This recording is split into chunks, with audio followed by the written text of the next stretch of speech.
Alright, now that you've got all of your wires connected in your main electrical control box, you can go ahead and install and connect your solar panels. Now, before you make any of these connections, again, make sure that your kill switches leading from the solar panels to the charge controller are open in the control box, so that when you connect it up here, there's no actual physical connection being made down below until you decide to close that kill switch.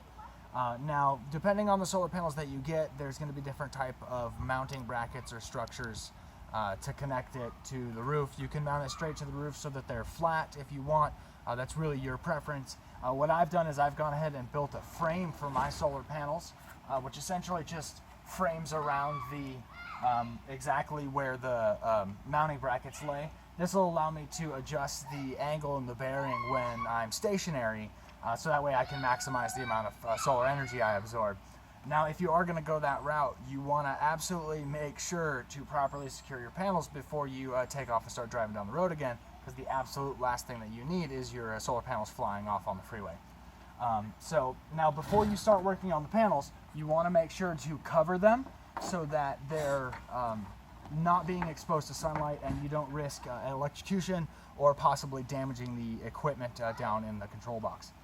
So before you get working, you want to go ahead and cover them up. I'm going to go ahead and do that really quick.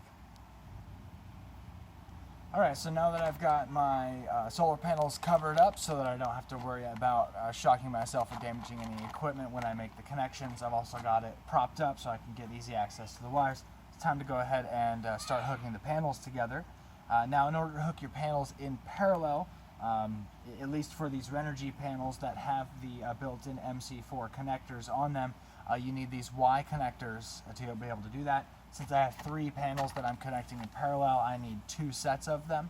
And in order to connect these together, you take the 2 like sets and you just snap them together like so, and essentially you've got 2 connecting here and 1 here, and that will connect all of the 3 together.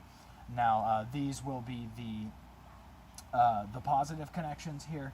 So the positive connections coming out of the panels will go in here, and that'll connect all the positives together. And then with this set here, this will connect all of the negatives from the panels together.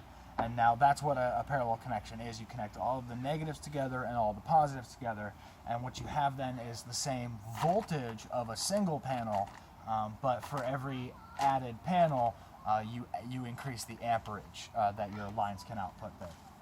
So if you were wanting to do a higher voltage system, you might want to hook your system up in series, but for most cases, for like an RV or something on the go where you're using 12-volt batteries, you're only going to hook those up in parallel anyway. So what you want to do then is you want to first connect the ground connections first. Ground first, then positive. It's just a good habit to always be in the order of doing that. So you go ahead and take your grounds, connect them together. Now when you snap these on here, you want to make sure that there's a real firm connection, that they really snap together nice and tight before moving forward. So I'm going to go ahead and get all of these connected together before continuing on. Alright, so now I've got all of my negative connections together and all of my positive connections together for the solar panels. The 3 panels are now connected in parallel. You want to connect the panels up first and then go ahead and connect the lines that lead down to the charge controller. Again, you want to be in the habit of connecting the ground first, but most importantly, make sure that your kill switch leading to the control panel is in the open or off position.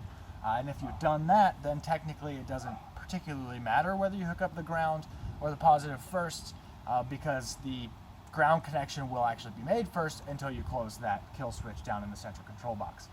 So go ahead and make sure that you connect your ground first and then your positive. Alright, and you are all wired up. You want to make sure to secure these lines so they're not bouncing around all over the place. I'm not going to do that yet because I still have some more work to do. That's all those connections are made. Go ahead and uncover your panels.